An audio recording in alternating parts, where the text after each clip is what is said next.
Good morning, Suzanne Joy. Good morning, Deborah Leanne.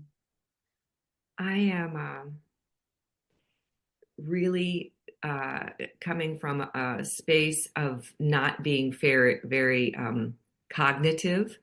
Um, so I'm going to ask you to help drive, actually just drive. I'll be the co-driver, co-navigator today as we talk about pulse. The pulse of the week, which is we're talking about the energy of Gene Key 17. And this is written by Richard Rudd. And we're talking about three different states of consciousness again, and the shadow of this week, you may observe it a lot, is opinion.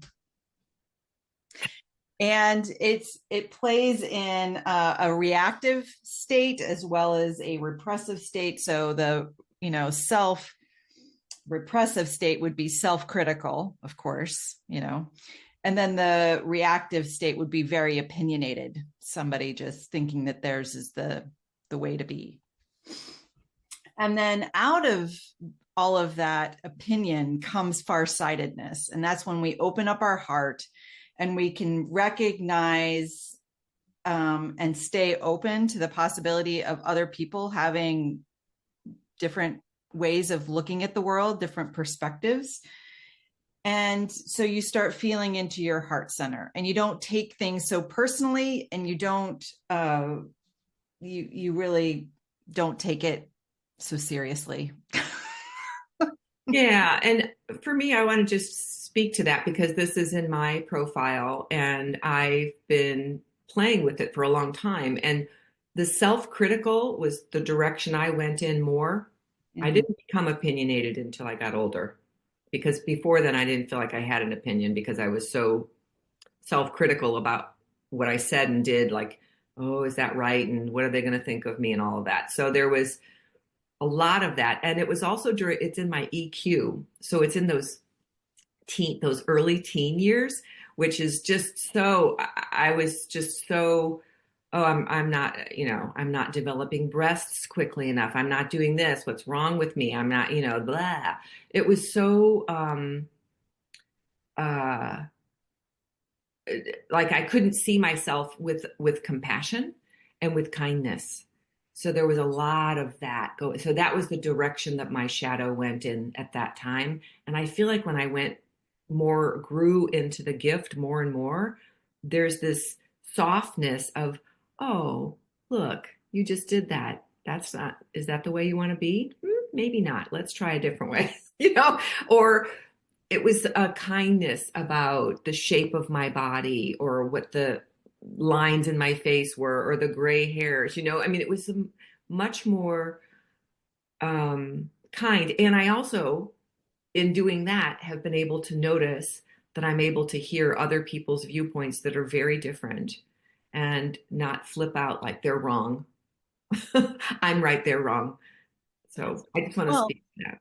and it's really interesting. As I was listening to Richard with the 64 ways and the pulse of the week, he talks about, it's so funny when we do get into our own opinions of what's right or wrong, even if it may be far left. Um, it's very logical, like this makes a whole lot of sense. But even that, having that staunch tightness, Which a lot um, of religions yeah, do. That fundamentalist, you have to stay in this and you have to right? believe this and you have to act this way. And that's not that's not the way our brains are designed to work, I don't think. So Well, how do you think we grow into that? Is it a maturity? Is it a where does that come? Well, we've been calling it Christ's consciousness, right? That opening into seeing things in a much more broad way, which is interesting. Opening our heart allows us to see others in a see others in a yeah, broader way. And I yes, think yeah. that as we connect or tune in to the divine, we see things holistically. And that's where it really affects our causal body. We have deeper insights because you can see the 360 view. And that's really when it comes into the citic state and we're talking about omniscience, Mm-hmm. all seeing, all knowing. And, being raised as I was as a Christian Scientist, that was what we would call a name for God, was Oh yeah, the omniscient omniscience. being. Mm-hmm. Yeah, the all seeing, all knowing, all loving being. And we can do that too, though, because Right. we know that there's times where we see things like I almost feel like you're up on top of a mountaintop and you're like, oh, I'm above all of this down here, and I can see things from the um, a higher plane. I used to also use this example when I was talking to people in trainings. And I'm like, sometimes when we're down in the weeds, walking through the forest, we can't see what's going on because we only see what's in front of us. But if we climb the tree or get in an airplane and fly over, you're like, oh, now I see how this landscape is. So that's kind of how I imagine omniscience being, except for obviously on a multi-dimensional level, not just here in the 3D land. So I love that. I love that. And, this is developmentally typically in the years of 14 to 21. That's when we usually start forming super opinions like, my way is the right way. But as you start seeing a 360 view, when somebody comes at you with an opinion, you don't have to react, and you just embrace them because you've been there. You've lived that, and you can see that that's their story, that's their what they are being, but you don't have to attach to it. You don't Mm, have to get sucked into the drama of whatever, and you can just love on them. that is, and the other thing is it's kind of like when I remember the parenting thing that you can love your child even when you don't love their behavior. So how do you see beyond what they're doing and saying and say they're still a human. They're still a co-creation of all. There's still, a spark of God. There, whatever you want to imagine. And as soon as I do that, I'm like, it's easier for me to be around people who think very differently, who say very sometimes I think it's crazy. Yes, my mind still judges, but I also can still love them Yeah. and um and sometimes pray for them. um Well, I think that's what we get to identify. And when we start really operating from that higher essence, that's where the efficiency comes in, because you see so clearly. And sometimes this is not with your vision, like, but this is right. in the unseen world. You can then take inspired action, and like, it's super quick, it's super efficient. You're doing things from a heart-centered based operation. Your OS, your operating system, is coming from the heart and not the mind and the logic. You might Yeah, be doing things that you think may be completely illogic, but which that's the magic, right? That's where the wonderful ruse or the wonderful serendipities happen, is when we can move out of that logical brain and like be able to be present in the heart. love, love, love. um I want to show you the mudra that goes along with this gene key because it's something that I find myself doing. I've done all of the mudras at different times and I've learned them all, but then I don't retain them. But there's some that I just tend to continue doing, and this is one. And so when you have 3 points. So what happens is you fold your fingers, but your pinkies are touching, your index fingers are touching, and your thumbs are touching. And then when you look at it, it creates kind of a little cone of 3 points. And how I love how Richard teaches it because he says, and you can place it over your belly. He says, because the belly knows. all things, sees all things. And then you can also place it over your heart because the heart sees all things. And lastly, you can place it with your index fingers pointing to your third eye, your thumbs kind of on your chin, and the third eye sees all things.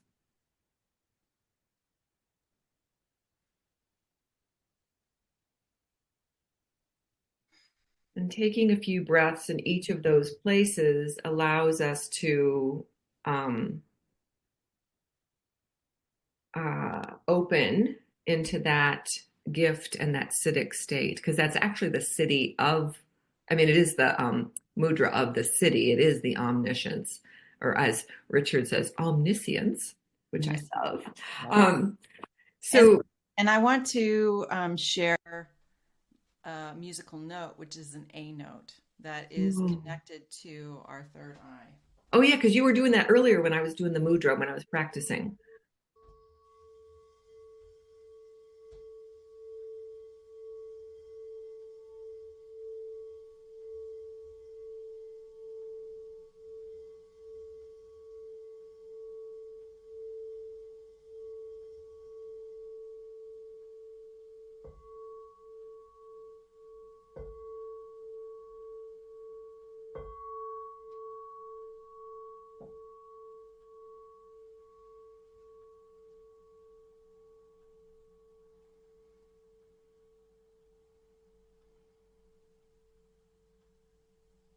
Remembering to breathe.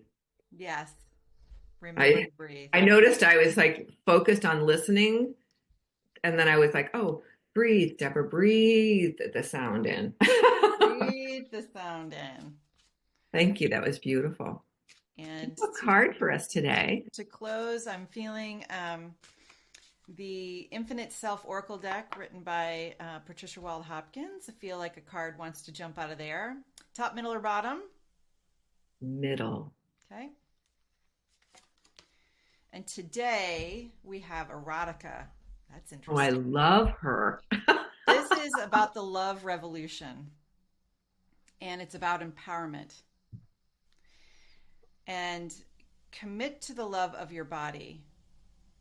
Be intoxicated by your sensual creativity, sexual harmony, and unconditional love for your sacred flesh and blood, incarnated from divine love.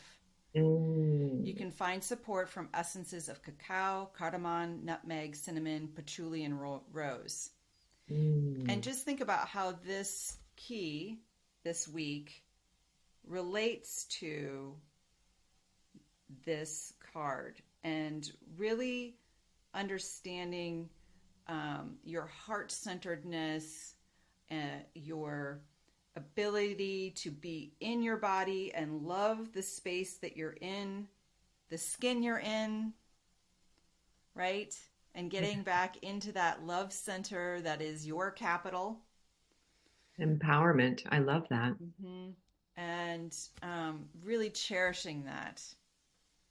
And coming from here, your third eye, your all-knowingness, as well as your heart center. So, hope you enjoy this week. Absolutely. It's going to be juicy. Yeah, baby. I think I'll not share that. I just was thinking of something that I will. I started a new series on Hulu yesterday, and it explores threesomes and thruples, and what that means for these two men and a woman that work together. And interestingly, as much as they enjoyed it, the two men are both like, I can't do this anymore. I choose not to do this anymore. And the woman is like left going, why not? So to me, it feels like a role reversal, because very often it's a masculine desire to have this kind of activity, sexual activity, and to see them both go, it's not the way I want to have my one true love and have children with her and be, or whatever. And she's left going, why not? So it's fascinating to see how it's going to all play out. But the fact that they work together makes it a little bit dicey. But I'm looking at this love thing, this love revolution, and how do we express it in a way that is maybe outside the box? I Right. mean, that is such a norm of our culture. Right. And And that's that I'm, opinion, like, yeah, like, is oh, the that's right way. that's not right. Yeah. Right. And so watching them deal with that and feel into, do I want this? Do I not want? I mean, until they came to a resolution of what was right for them. Correct. Right. And I am it was fascinating to watch, just to think, to observe. And even though they were actors and it was a story, it was still fascinating to see them. So I'm thinking that this is another part of that. Maybe we are expected to think a little differently, to love on ourselves a little differently, to love others in a little different way. But if that's what is expanding our farsightedness and thinking beyond what we've been taught is the right way, Right. and it's not just sexual. I mean, any No. way Right. that Right. we want to think outside of the box is it's thought provoking. It's mind expanding. It's heart expanding. Yeah. And so many years I did not love on my sacred flesh, it was like, that's not who you are. We do know that we are a spiritual idea incarnated here, but this is temporary. We are eternal, but while we're here, let's just be intoxicated by the fact that we get to be in this body Yes. And celebrate our and bodies. I celebrate. think, yeah, I think, and that was part of my teenage years of being so critical of this body. And I thought, it didn't look like everybody else's. I was too skinny here and I didn't have, I was flat chested. Well, I mean, it Right. was just over and over The and over again. stories. Yeah, I know. I had that too. And I think a lot of women do. We're always judging about, well, why does she have such a great body? I mean, and all the boys like her, and I mean, it's just wow. So I'm wondering, how can we forgive our younger self for feeling like that? I mean, just love on her because she was not feeling safe or comfortable in her own body. Yeah. And you were talking earlier about how we're bringing forward these Yeah. different parts of ourselves. And I think it's to heal, it's to Right. integrate, it's to embody our wholeness, which includes all of those ages. Absolutely. And I was thinking about the multidimensionality of how we show up now. It isn't linear. Remember, we are like weaving in all various different aspects of all various different timelines into who we are today, showing up, you know, incarnated here. Yes. And there's so much more than what we see in the mirror. Exactly. There's so much more than we actually can even drop into in meditation. And I keep feeling like the more I open to all the different almost dimensions within me, it's like it continues to exponentially expand. It's like, whoa, there's even more. Whoa, there's even more. So yeah, I guess that's what I want to say. So Yeah. on that note, Till next time. Much yes, love. see you then.